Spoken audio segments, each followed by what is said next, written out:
Pemirsa, survei Litbang Kompas menunjukkan Ganjar Pranowo menjadi calon presiden yang dipilih oleh Gen Z. Dari hasil survei yang dilaksanakan 27 Juli hingga 7 Agustus ini, Ganjar Pranowo unggul dari Prabowo Subianto dan Anies Baswedan dengan raihan elektabilitas 31%.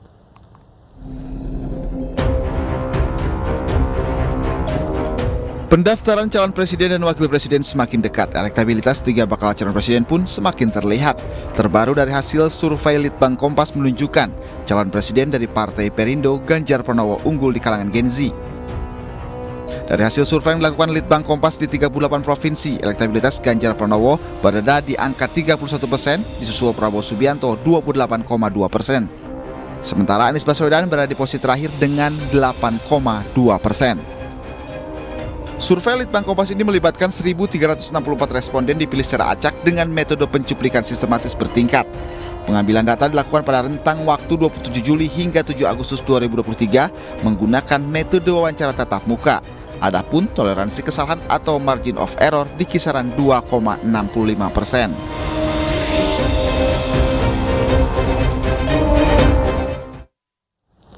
Sementara itu, Presiden Joko Widodo telah menerima surat pengunduran diri Syahrul Yassin Limpo dari kursi Menteri Pertanian. Sementara dengan telah bergulirnya penyidikan perkara dugaan korupsi di Kementerian Pertanian Republik Indonesia, KPK telah mengajukan 9 orang untuk dicegah melakukan perjalanan ke luar negeri.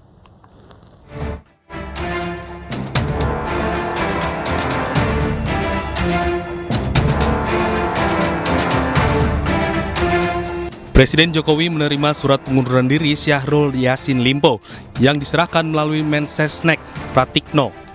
Untuk mengisi kekosongan kursi Menteri Pertanian, Presiden Jokowi menunjuk Kepala Badan Pangan Nasional Arief Prasetyo sebagai pelaksana tugas.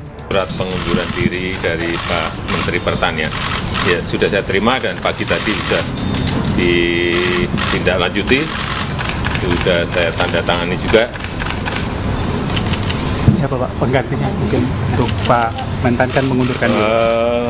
Penggantinya masih PLT-nya Pak Arief Prasetyo.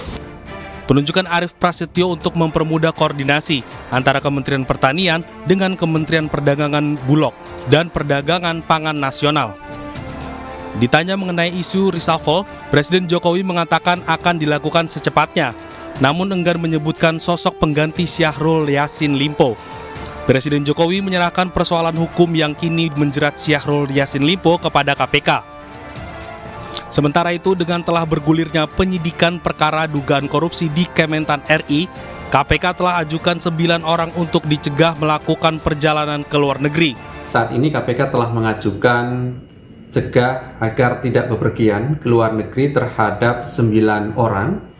Di antaranya para tersangka, keluarganya, dan juga para pejabat di lingkungan Kementerian Pertanian. Cegah agar tidak bepergian ke luar negeri ini berlaku sampai 6 bulan ke depan, yaitu sekitar April 2024, dan tentu dapat diperpanjang kembali selama 6 bulan kedua sesuai kebutuhan proses penyidikan yang sedang KPK selesaikan ini. KPK mengingatkan para pihak tersebut agar kooperatif mengikuti proses hukum, di antaranya dengan hadir memenuhi agenda pemanggilan dari tim penyidik. Partai Nasdem mencoret nama Syahrul Yassin Limpo sebagai bakal calon legislatif di pemilu 2024. Pencoretan nama Syahrul berkaitan dengan kasus hukumnya yang saat ini sedang bergulir di KPK.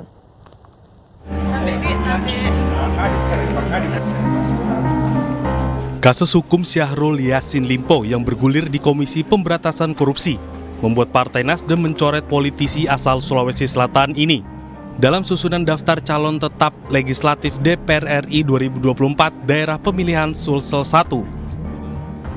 Yassin Limpo sebelumnya terdaftar sebagai bacalek Partai Nasdem yang meliputi wilayah Makassar, Goa, Takalar, Jeneponto, Bantaeng, dan Selayar.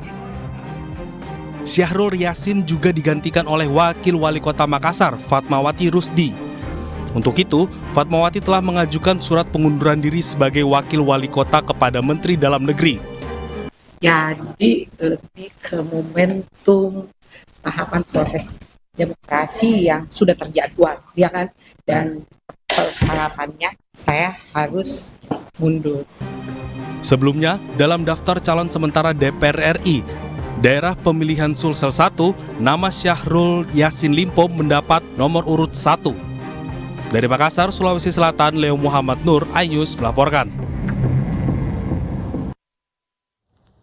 Kita ke informasi lainnya pemirsa, di mana tahun 2045 mendatang Indonesia genap berusia 100 tahun.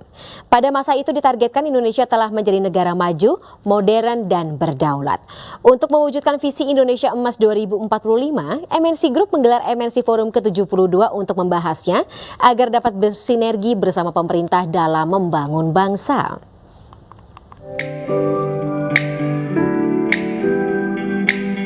Mengangkat tema membangun pertumbuhan ekonomi menuju emas dan memahami arti nasionalisme, MNC Forum ke-72 digelar dan diikuti karyawan MNC Group. Menparekraf Sandiaga Salahuddin Uno hadir menjadi pembicara dengan memberikan pandangan mengenai langkah strategis membangun Indonesia emas di tahun 2045.